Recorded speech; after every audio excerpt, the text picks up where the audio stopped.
Man, am I getting bored of my Switch 2. If only there was a game that came out on July 17th at 12 a.m. Eastern Time. You're not gonna believe this.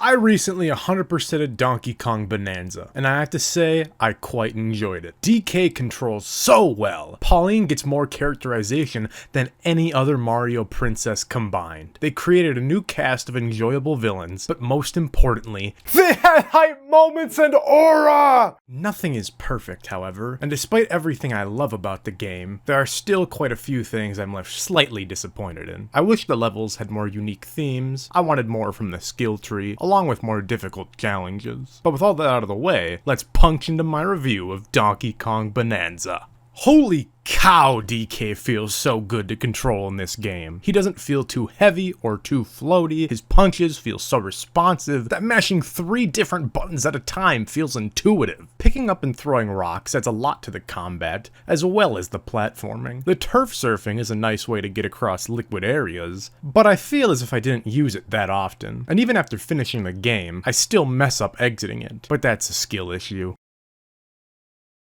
My only big complaint about the controls is from the Zebra Bananza, specifically when you have a charge rush going. It is impossible to change your direction once in this state, so it's really only useful when you want to go straight. But when are you ever going to go straight for a long period of time in this game? I almost never use the Zebra Bananza unless it was absolutely required of me, which is pretty disappointing. The main campaign, however, is the opposite of a disappointment. It's so fun progressing through the different levels and smashing anything that has the misfortune of being in my line of sight. My favorite part, however, is when you build a home, sleep in the bed, and get the cutest interactions between Pauline and DK. These add so much charm that I would always try to find them, and would even sleep if I had full health, just to watch it play out.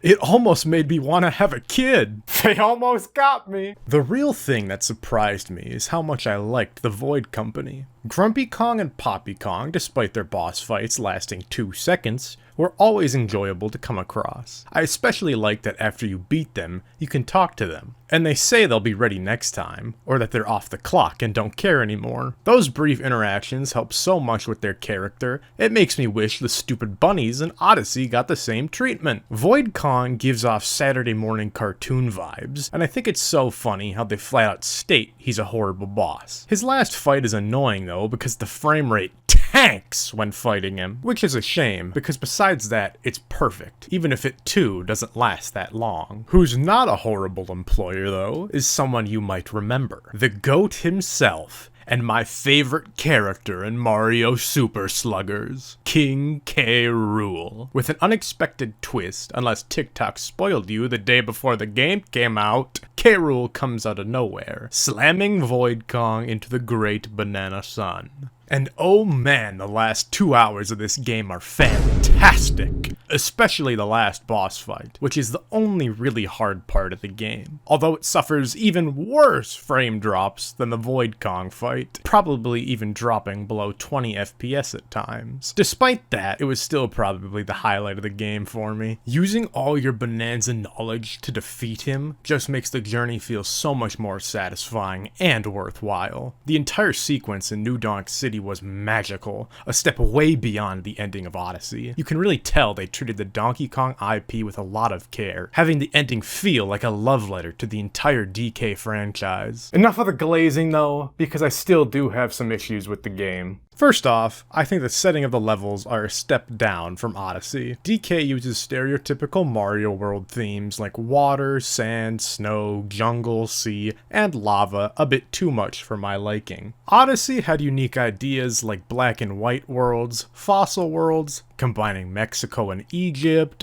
a forest factory, New York, Dark Souls, a Japan ruled by Bowser, and the moon 3 different times. Even if the concept didn't live up to their full potential, they at least tried to make the settings more unique.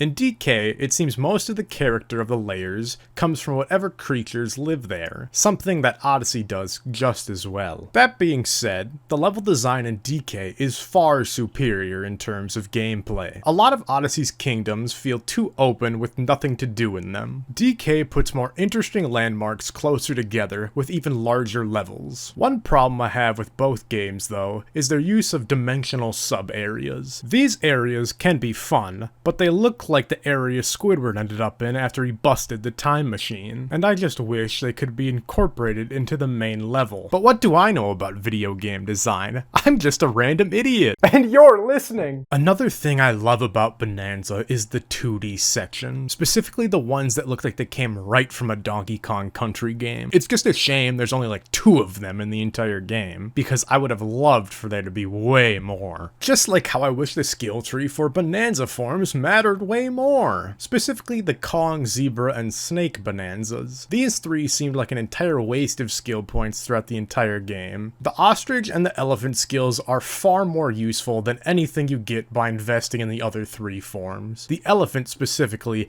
is busted, and leagues better for exploring than any other Bananza. My biggest gripe with Donkey Kong, though, is the post-game. Perhaps my expectations were too high because of Odyssey's fantastic amount of post-game content, but Donkey Kong's completion left me a little sad at the end. If you look up how many Banandium gems there are, you'll see the answer is 777. I don't know if this is just a number that you can get pre-post-game, but I just don't think it's true. I had around 530 bananas collected before facing the final boss, and after beating the game and going around every layer, buying every map, and collecting everything, I had around 940 bananas. This number didn't get me every skill point, so I had to buy the remaining bananas I needed with Banandium chips. These chips are the most useless collectible in the game, their only purpose being to buy bananas and or music discs. You should never buy music discs with them though, because you can easily get them while grinding for chips, and you'll easily have every disc way before the amount of chips you need. This leads to at least 45 minutes of grinding the same area repeatedly for however many chips you need, which makes for a boring way to end the entire game. What I wish they did instead was make a new Donk City layer, much like how Odyssey had the Mushroom Kingdom at the end.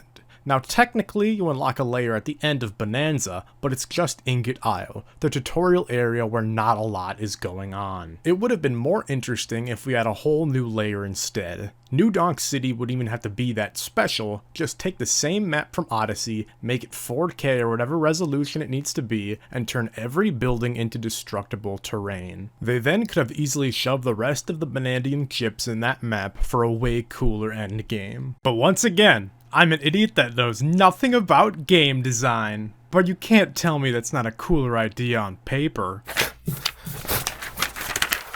Where is it? The last thing I want to talk about is the difficulty, or lack thereof. All the major challenges in the DK post-game are offered by the ancestors, each restricting you to whatever Bananza form they gave you. The hardest part about these is not the platforming, but finding all the balloons. Even then, it's not too difficult. There is one last challenge offered by the Harmonial, where you can use all Bananza forms, which is slightly more challenging, just nowhere near as hard as Darker Side of the Moon was in Odyssey. It's also very short and not a fitting test of the knowledge you learned about the game. The last thing presented as a challenge are 2 sub-areas Grumpy builds in Ingot Layer. These are enemy and boss rush modes, but they're still just too darn easy. Bosses are put into harder arenas to deal with, but they still die within 2 hits, so you don't have to deal with them long enough to feel the added risk. For the enemy segments, there are some ripped straight from sub-areas you've already come across, so it doesn't feel entirely new. Your reward for 100% completion is a screenshot of Pauline performing with every creature you met throughout your journey and the audience watching her. It's cute, but I wish DK could have had gotten another outfit or hat at the very least. Maybe something like K. Rool's crown and cape. But maybe they're saving it for DLC. We are getting DLC just like Mario Odyssey, right?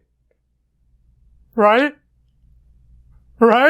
Overall, DK Bananza is terrific, and a massive improvement over Odyssey in many aspects, though I can still see why some might still prefer Odyssey. I personally enjoy Bananza more, but even then, there's plenty of room for improvement, and I'm excited for what the developers can accomplish in the future. Therefore, I'm giving Donkey Kong Bananza my score of go play the game and form your own opinions on it, out of 10. Thanks for watching. Tell me your thoughts on the game and this video down below, and make sure to like and subscribe while you're down there. And until next time, keep it moving.